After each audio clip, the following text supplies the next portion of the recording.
the profile of the boat here, this red and green band, please do keep yourselves within the profile of the boat. This tunnel gets a little bit tight in stages.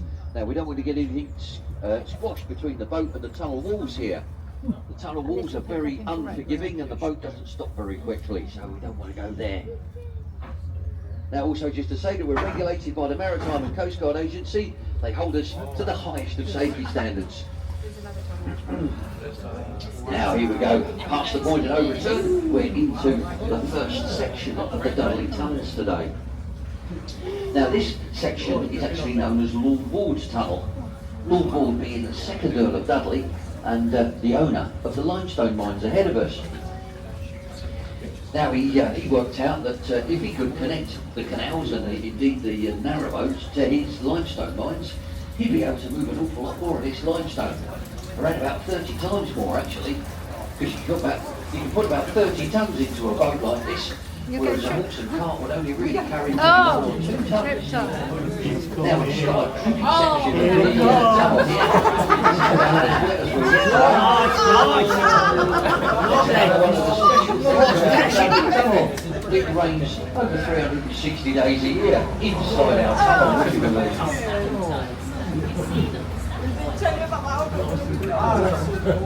But that water that's working its way through to us, that is part of the story. You see that water is obviously starting life as rainwater. As it comes down through the atmosphere, it picks up a little bit of carbon dioxide. So that makes the water a little bit acidic. Now that water, as it percolates down through the rocks above us, it draws out some of the minerals. That's what you can see deposited on the walls here. You alright, Ray? This creamy white deposit okay? is actually Good known girl. as calcite. Now that's very similar to the limescale deposit you'll find in your kettle at home. But of course, our calcite down here has been building up for about 250 years, so hopefully it's a little more significant than what you'll find in your kettle. Now when this tunnel was originally put right the way through the ridge, it would require 13 construction shafts. Now those construction shafts will be laid out in a line across the top of the ridge. The navvies, or the navigators, would dig down each of those shafts to the required level for the canal. Now once they're down at this level, they could then dig horizontally to meet up with the next crew at the next construction shaft. And we're just passing under one of those construction shafts now. If you're feeling brave, hold on to your hats and close your mouths, because it's about to be a little bit wet up there today. Now this open section we come into is Shirtsmill Basin, and we can actually see 2 different mine entrances here. On the left hand side of the boat we've got the flooded mine. That looks a little bit like a cave, that one. It's actually a drift mine. And on the right hand side of the boat we've got a bricked up tunnel there. That joins with a vertical shaft that drops down around about 100 feet below us. So Tipton mine, that's on the right hand side, and the workings to the Tipton mine are around about 100 feet down below the level of the canal. Just going to have a little toot as we go around the corner here. That's just to let the other boat know we're coming. We've not had a head on in a few weeks, so just a little run as we go around the corner. Now we're turning left here. Cadbury's flake advert. Now can you imagine, these 2 basins were actually caverns originally, but our miners actually took out a bit too much of the limestone from these caverns. So around about 180 years ago it was decided that the roofs would be blown off of both of these caverns, opening them up to the light. But can you imagine 3 canal exits, should I say, 3 mine exits coming into this basin in the dark? Probably would have had some serious punch-ups across here, because of course everyone wants to be first and no one can see where they're going. So once the light comes into the basin, it does make navigation here an awful lot easier. Now we're heading for the left hand of our 2 tunnels here. This is a comparatively new tunnel, constructed in 1989. The tunnel on our right hand side is the main Dudley tunnel, and we'll be popping back out there in about 20 minutes. Now we've got a second name for this particular part of the tunnel. It's known as the Waffle Tunnel. Hopefully that explains itself with the texture you can see around you. But when our engineers were working their way into this tunnel back in 1989, they actually discovered a limestone seam. So, true to tradition, true to tradition, in terms of tunnelling anyway, our engineers followed this limestone seam. The limestone is a lot stronger than the rock around it. So by this stage, as we're following the limestone into the ridge, we don't actually need any extra reinforcement around the tunnel here. Put yourself in the seat for me now, mate. What we've got at this stage is quite a thin layer of shotcrete. It's actually a concrete slurry that's blown onto the edges of the tunnel here, just to give it a bit of protection. It's very abrasive and it's quite grippy as well, this stuff. So that's why we like to keep you well away from the walls. It really will take your skin off quicker than your granny's cheese grater. Now, it's also grippy, and our bats really like that during the summer. In the higher points in the tunnel here, you'll actually see our bats roosting through the summer. But at this time of year, they've worked their way deeper into the mines, and it's quite amazing the tiny little holes in the brickwork that these bats can work their way into to basically sleep away most of the colder season. Now at this point you can see some red lights highlighting the tunnel ahead of us. They tell us that we're around about our deepest point under the ridge here. The ridge rises to around about 200 feet above us. So it's probably a good time to tell you about earthquakes. Now, we've actually got some steel banding that protects a fault line that runs across this tunnel here. But this steel banding actually reacted a bit like a spring during our last earthquake, back in 2002.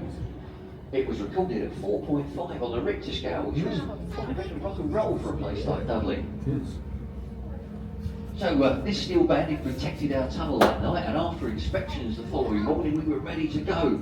But you can imagine we didn't sell that many tickets the day after. Now we're coming out into the first of our cabins here. This is Little Tess, and we've got a film show for you up on the left-hand side of the boat. So if you need a better view from the right-hand side of the boat, please feel free to stand up and have a look over that light bar.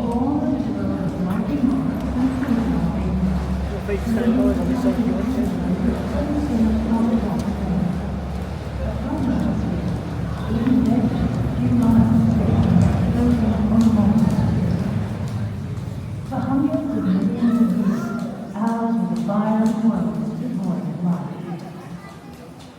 No one knows for certain quite how or why it happened, but around 2 billion years ago, a warm shadow formed, a tiny single-celled creature developed. A creature that would divide and reproduce itself, and change to meet the challenges of its harsh environment. A creature that was destined to change the face of the earth and become the father and mother of all life on the planet.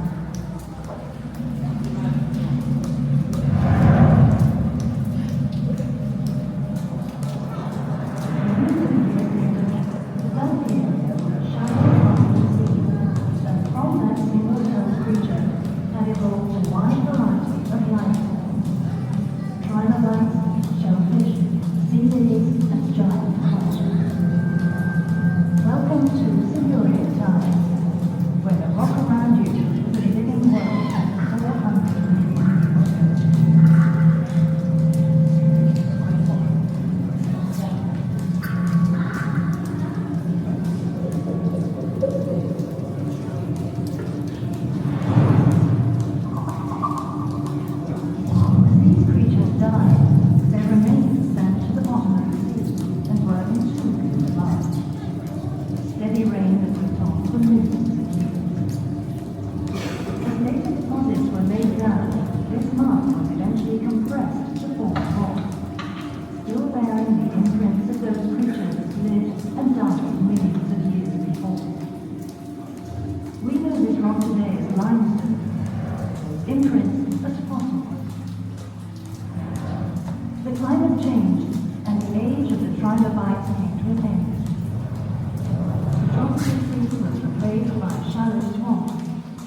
When they died, their remains sank into the mud and were in turn recorded in layers of fossilized plant material, which eventually became coal.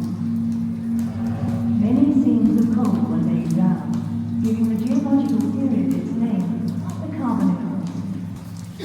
The coal, interspersed with deposits of iron ore, was eventually covered by later rocks and sank many hundreds of feet below the surface.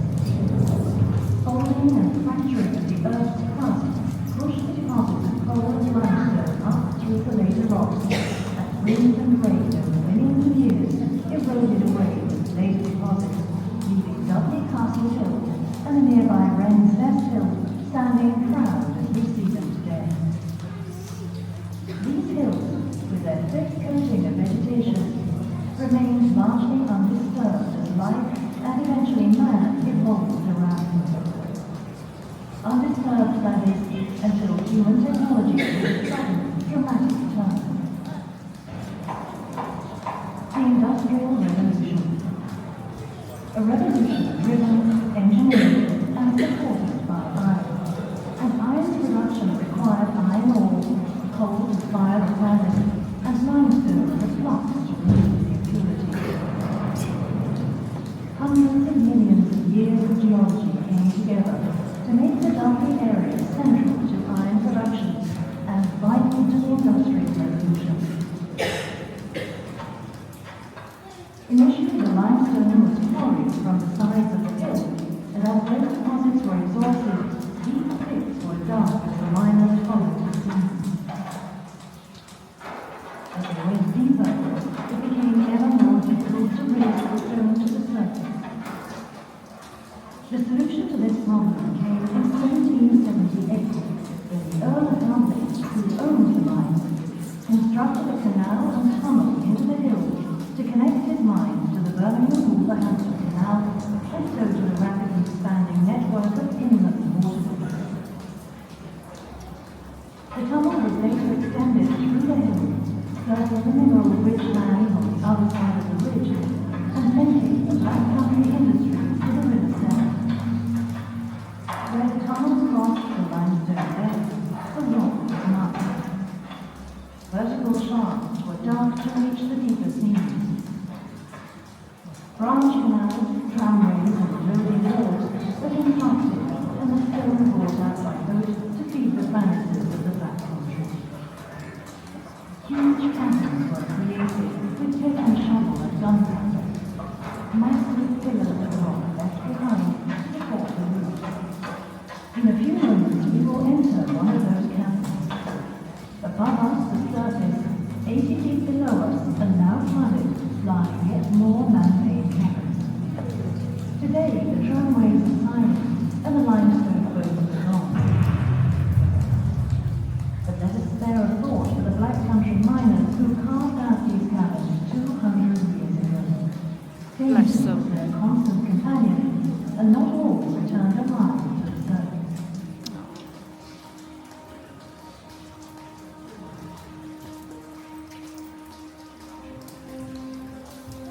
So we've got a short list here on our screen of some of our miners' names, and also some of the circumstances that led to their demise. Because unfortunately, we would expect to lose 4 of these miners every month. Of course, many thousands would also be injured in the mining process. So much so that the local hospital was developed to deal with those many injuries. That's the Where's the guest seat? hospital. Where am I sitting? Oh yeah, there it is. Black Country Museum today. Now, just as we move along to the little test, imagine for a moment the original route of the canal would Will you imagine the miners working down here? and disappear into the water there where the screen is. Because behind that screen and the blockade is the largest cavern actually created in this Oh, network. I'm getting dripped That's on. known as the Dark Cavern, that one. I would imagine for obvious reasons. The Dark Cavern extends 2 kilometres further ahead of us. That really is a huge space. So big, in fact, you could put 15,000 people inside the Dark Cavern.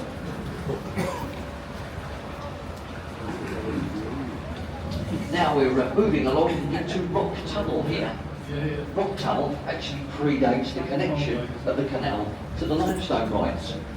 So originally this tunnel would have been dry, probably with a tramway running through it, connecting the singing cabin ahead of us through to the little test cabin where we've just stopped for the film. Now along this tramway, we'd actually have some of the younger children, boys from about the age of 9 or 10, girls maybe from the age of 12 or 13, they'd be pushing half-ton trucks backwards and forwards in the dark along this tunnel. Now on the right-hand side of the boat, you can see some fairly impressive build-ups of these calcite deposits. The second one on the right is probably the more impressive. It's actually really quite brilliant white, and that's a great indication of the quality of limestone here in the ridge. The brighter that colour, the better the quality of that limestone.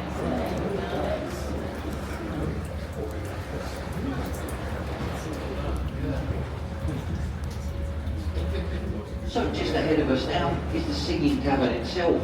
This one is the largest cabin that we can show you on the tour. Is it haunted? Miners tend to know this as the singing cabin because originally they would access this cabin via a doorway quite high above our heads. Now that original entrance here into the cabin would allow the wind to blow in, and as the wind circulated around the supporting pillars in the cabin here, it would make a bit of a humming or a singing noise. So that's how the miners come to nickname this cabin the singing cabin. We're going to have a light and sound show here for you today. These couple of lights will go off all around the boat, and if you're going to take some pictures, do turn the flash off on your camera because you'll get much better results with these coloured lights. And You're all if right, you don't Ray. plan to turn your flash off, I'm sure we've got a 12-year-old on board who can help you. So welcome to the singing cabin. Do enjoy the show. No, we can stand, can we? Yeah?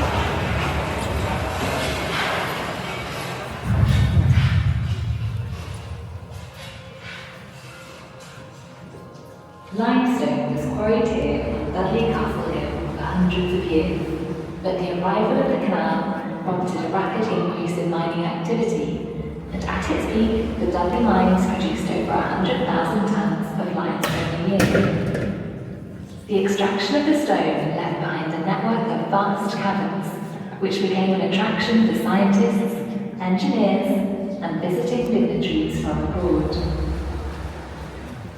The Dudley Caverns have also played an important role in the development of the science of geology, and became renowned internationally for the quality and diversity of the fossils that have been discovered here. In 1849, addressing a meeting of scientists here in the Dudley mines, the eminent geologist Sir Roderick Murchison proclaimed that in no part of England are more geological features brought together in a small compass than in the environs of Dudley. In the 1850s, the caverns were opened to the public. Gas lighting was installed, paths laid out, and a bandstand constructed. Many fetes and concerts were held in these mines, with entertainment provided by orchestras, choirs, and military bands. Coloured flares were ignited, and demonstrations of blasting carried out. Those events were perhaps a forerunner of today's classical spectacular concerts. And although some of the mines were accessible from the surface, many visitors came by canal boat, just as you have today. Since those times, technology has moved on, and we no longer have to risk the dangers of gas and gunpowder to provide light and sound. But imagine for a moment the awe and amazement of those early visitors as we present our modern interpretation of those events nearly 200 years ago.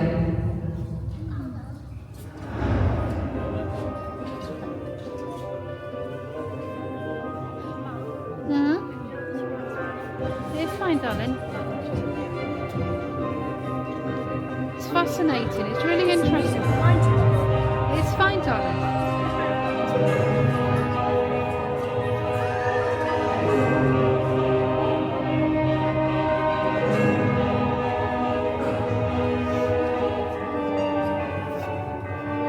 Oh, wow.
Sit back down again. Welcome to the Sea Cavern.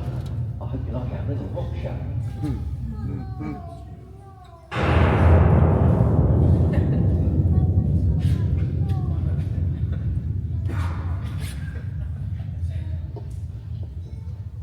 Now, before we move along, we're going to put my torch on and show you some of the details down here. So, if you follow the beam with me up here on the back of the boat here, you can actually see the original entrance into this part of the caverns. Now, you might be thinking that that's where the surface level lies, but the surface level is actually about another 80 to 100 feet higher than that doorway. You see, there's a ravine outside there. Now, our miners would have carved their way down through that ravine and then drifted their way into the top gallery. Because, of course, being on one level, that would have originally just been a drift mine. Now, once our miners have taken the limestone out from that top gallery, using probably a horse and cart to get the limestone back up to the top of the ridge, what they would start to do then is to work their way down through what would have been the floor originally. And of course, it would take many years for our miners to get down to this level and open up the cavern around us. But here's what they did on the way down. They left these supporting pillars here to hold up the roof of the cavern. They're quite amazing, these guys. There's actually 6 of them in here, and each of these pillars weighs somewhere between 300 and 400 tons. Really quite amazing. But it's well, for me anyway, it's a bit mind-boggling how our miners worked out how much of that rock to take away, and equally how much, of course, to leave behind so that the roof would be safe.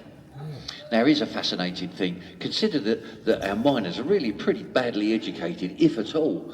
They managed to create 90-degree angles here between the pillars and the supporting wall, and equally right up the top here. Now, of course, having 90-degree angles, we've got maximum support for these hundreds of thousands of tons of rock that still remain up on top of us. So we've really got to thank our miners for their calculations, or we wouldn't be able to be in this cavern having a look around today. Now, let's put that headlight on. There we go. Now, down ahead of the boat, you can actually see around about 100 metres into the cavern ahead of us. But originally, that cavern would have been opened probably about 3/4 of a mile ahead of us. So that would take you beyond Dudley Zoo and probably out to where the car park is at the college today. But with land movement and rock slides over the years, that cavern has now become blocked off to us, so we can't get into that one anymore. But once our miners actually finished on this level, pulling out the limestone, they'd come back here to the main cavern. And what they did was they added sideways passages. There's one here on the left, and there's one over there on the right. Now, both of these passageways drop back into the rock here, and they join with vertical shafts that then drop down to the lower workings, around about 100 feet down below us.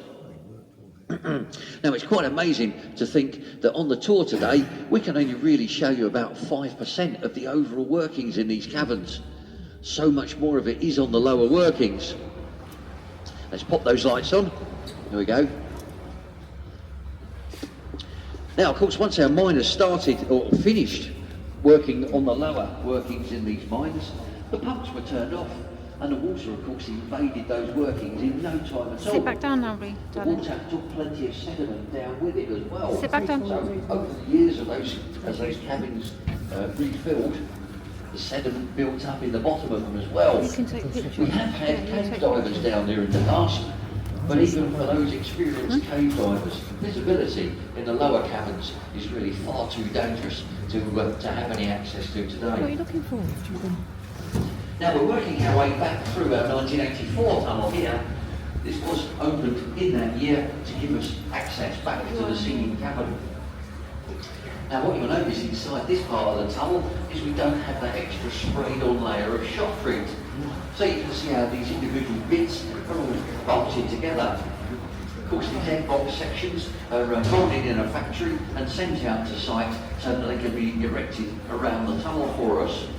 Now what that means is the boat is floating in about 2 or 3 feet of water here inside a complete concrete tube. And in fact, this is actually the same sort of construction technique that you'll find on the London Underground or the Paris Metro. So it's a very well proven form of construction. Back in 1984, this was actually the newest extension to the UK canal network in over 120 years. So it's quite a significant opening. And to mark the occasion, Blue Peter, the famous kids telly programme, they came down to open this section of tunnel for us, and that's on display here at the end of the tunnel. Now if you take a look up as we pop out of this section of tunnel, we're into a section known here as the well. Now you might think that it is a drinking water well, but of course you can't drink the water in a canal. It's never been safe enough. And even these days, the best advice for the canals is you really shouldn't swim in them either. There's 250 years of gunk built up in the bottom of them. Now let's put those boat lights off. Here we go. If you take a look ahead of us to the right-hand side of the boat, you can actually see the extension of the main Dudley Tunnel itself. That goes about another 1.5 miles, right the way through to the other side of the ridge. So where that comes out of Parkhead Locks, you can get down onto the Dudley No. 1 canal, through onto Stourbridge, the River Severn, and even out to the open sea. So in 1792, when this tunnel was completed, not only did it give us an amazing shortcut across the Black Country here, it would save 2 days on the journey, but it would also, as I say, give us access to the open sea. So the limestone and the coal could then be transported far afield. That's also not forgetting the glassware and the pottery that's coming out in the Midlands at the same time. Now we've pulled up alongside Hurst Cabin here. Let's have a look at what our miners were doing on a day-to-day basis. So we've got Arthur in the front here. He's got his shovel, and what he's doing is he's loading up all that loose limestone from the bottom of the cabin onto the waiting boats. Around about 30 tonnes would go into each boat. And Arthur, he'd be expected to load maybe 3 or 4 of these boats during the course of his working day. Now he's down here 12 to 14 hours every day, 6 days a week. So Sunday's his day off, that's when he gets a chance to go to church, and probably the children get a chance to learn some letters and numbers on a Sunday as well. Now of course Arthur, he can't do that all on his own, so we've got a couple of pals over by the wall here. Here they come. Now, we know this pair as Ant and Dec. Now, what they're doing for us is they're driving an iron bar into the rock face. There's a thread on that iron bar, so every time it's struck, it's rotated in the hole, and eventually they've managed to drill themselves a hole here around about 2 feet deep. Now, into that hole will go the cheapest gunpowder they can get their hands on. That's of course because our miners are supplying all their own tools and equipment. So depending on the price they can pay on that gunpowder, the more money will stay in their own pockets. Now eventually what Ant and Dec will do here is they'll drill maybe 5 or 6 of these holes, shot holes. They'll fill it with the gunpowder, they'll put it in a cheap homemade fuse, and then seal it all in with some clay just to make sure it all stays in place. Once they've done that, they've probably got 5 or 6 of these shot holes in the wall. They'll get the foreman to come down and inspect their work. So here's Mr. Hurst himself. Get ready to blast! Stand these miners would leave the cavern. They would leave one behind, however. Here he is, there's our little Billy. Now, Billy's down here to light these fuses. He's probably only a 9 or 10-year-old boy, this one. Now, he's sat in the dark, he's got a candle in his hand, and he's lighting these homemade fuses. Bearing in mind, they're probably soaked in a bit of lamp oil to help them burn. But you can hear that they will fizzle and sputter as they make their way towards the wall. Now, it's Billy's job to make sure those fuses stay alight. If they go out, he's got to climb out from wherever he's taking cover to go and relight them. And of course, he's getting closer and closer to the blast face all the time. Really dangerous for a 9 and 10-year-old boy, this. Hopefully, he dives for cover just before the explosion goes off.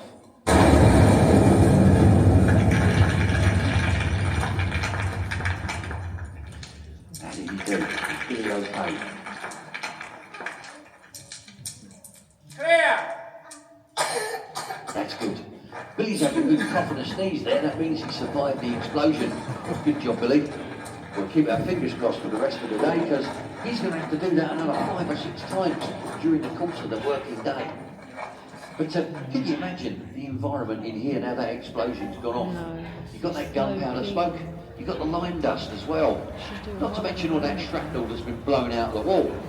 And you really never know how much of that stuff's going to come down. Limestone changes its density so quickly. It really is just so unpredictable when you're blowing it out of the wall. You could end up with a couple of 100 pounds. You might even end up with a couple of 100 tons. You just don't know until the explosion goes off. All these sort of factors mean that our miners have got an average life expectancy around about 27. Terrible, terrible type news. Now, have a look up, be brave, hold on to your hats, close your mouths as well, because it's a little bit damp up there. This is the quarry pit construction shaft, this one. It's really quite amazing how that calcite is building up around the walls of the shaft there. The multiple colours that we've got there indicate the minerals that are available. We've got limestone, we've got ironstone, we've also got clay and coal up that shaft as well. Really quite amazing. Let's put both lights on again. Here we go. Now at this point you'll see we've got a reasonably recent addition in terms of these brick walls either side of us.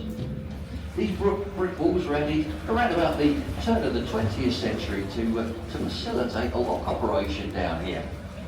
But the locks, they really slowed down the traffic quite significantly in the tunnel. So the gates were taken off of the lock here, and we've still got the walls to show us what was going on. Up above our heads, we've got some irregular sized bricks. Now that means these bricks were actually handmade by the wives and the children of our bricklayers and our miners. These bricks were actually made up on the surface as a cottage industry. And the same industry would also make nails and chains as well.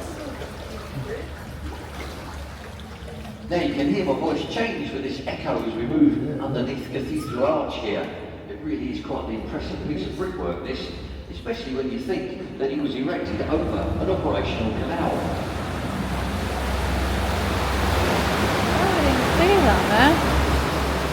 Now over on the left-hand side there you can see a tunnel entrance, and that's been bricked up a long time in the past because that tunnel actually collapsed many, many years ago. Now that's what led to the decision in the early 1980s to create our 2 new tunnel sections that now give us a circular route underneath the ridge. But can you imagine, this used to be the original route into the mines, certainly for the boats anyway. They would come in from behind us, from Castlemill Basin, turn left here into this tunnel, and then from here you can work your way through to Little Tess, where we saw the film show, and then from Little Tess straight across, of course, at that stage into the dark cavern itself. Now let's move along into the next section of tunnel.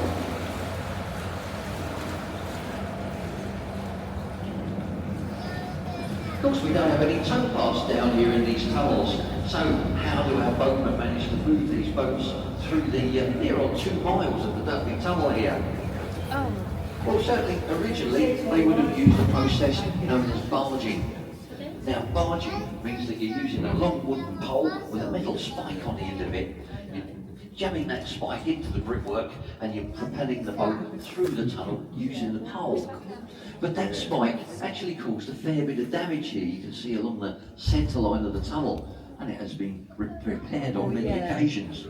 But Lord Wall decided he didn't want any more damage to the tunnel, so he outlawed that process known as barging. Now what would replace it is a process known as legging. Now, we've got a legging plank in the middle of the boat. If anyone is feeling brave enough to leg us through this short section of tunnel, Ian's down there and we can do with a couple of volunteers. Anyone fancies having a go at a bit of legging today? Put your hand up, let Ian know that you're interested. We could do with 2 of you. Anyone fancy to go? Ian, we've got one down this end. Lovely, lovely. Come on, our kid. One from this end. Lovely. Thank you. Round of applause for everybody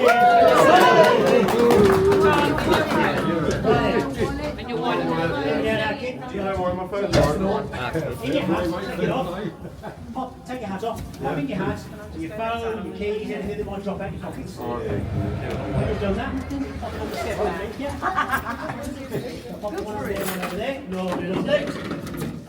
Now you will follow to your front hip first, so shove yourself on there now, mate. Face that wall, put your hands on the hoops, but keep your feet on the wooden plank. That's it, yeah. So sit down. So you sit down, face that way. That's it. Bum on plank.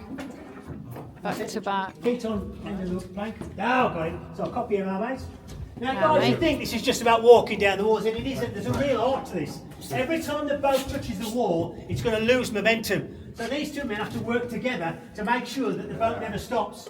If they find their feet are going too far away, they stop pushing. If they find they're being compressed, they push up harder. Now let's see if our 2 mates can work together to keep the boat in the middle. So pop your legs up about so far.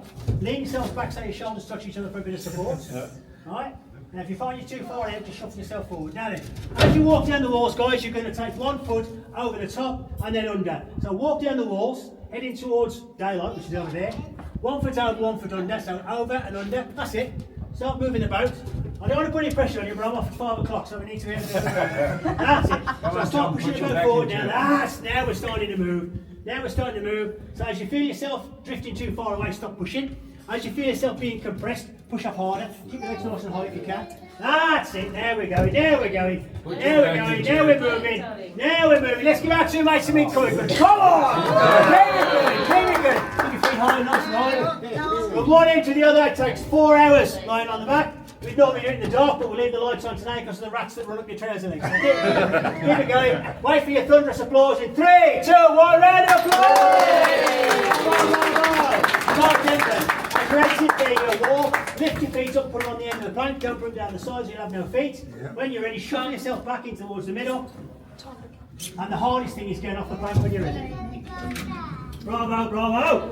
Now guys, thanks very much. We don't demonstrate it, we can't talk about it. Nobody remembers a word that we say, but everybody remembers 2 people legging the boat. Fantastic, fantastic. Thanks guys, thank you very much. Thanks guys. Thanks for that. Hope you enjoyed that. Hopefully you can still hear me. How much do you reckon that our leggers got paid for moving a fully loaded boat through the near on 2 miles of the tunnel here? Well, around about 16 pence. Now, if you convert that into today's money, that's about £30 probably for a load. So not a great deal of money for the working pole. So our leggers worked out that if they could add 2 or 3 of these boats together, they could double or triple their wages. And that's what they do. But can you imagine now, you've got 2 leggers in the first boat, and they're dragging probably well over 100 tons of load behind them through the tunnels here. No brakes, of course, so the only way to stop them is to ram them into the walls. Now, it's certainly a very exerting process, this legging business. But I tell you what, I think I'd rather be a legger than a miner. These poor old miners, they're in that atmosphere all day long. But our leggers, they'll get a couple of breaks during the day. Of course, once they've delivered their load, the next part of the job is they're going to run all the way back across the top of the ridge here, through Dudley Town Centre, to go and get another load. And the reason for that, of course, is because we've only got one-way traffic. I've got a problem with the microphone here. There is a spare one there if you want to swap, mate, it's up to you. So we're coming out into Castle Mill Basin. Now remember, we've been here before, haven't we? So Yep. the Dudley Canal Tunnel is behind you, and directly in front of you. Either side of us would have been dry land, because remember, we're inside a cavern. So the Dudley Canal comes right where we are now, straight in front of us. Either side of us is dry land with the roof that going all the way across the top. So exiting into this cavern are 3 mines. While over on the left-hand side, that little triangular entrance is called Mud Mine. They come all the way past the original Dudley Canal Tunnel, look over to the right-hand side, and that round entrance over there looks a bit like a hobbit hole, I suppose.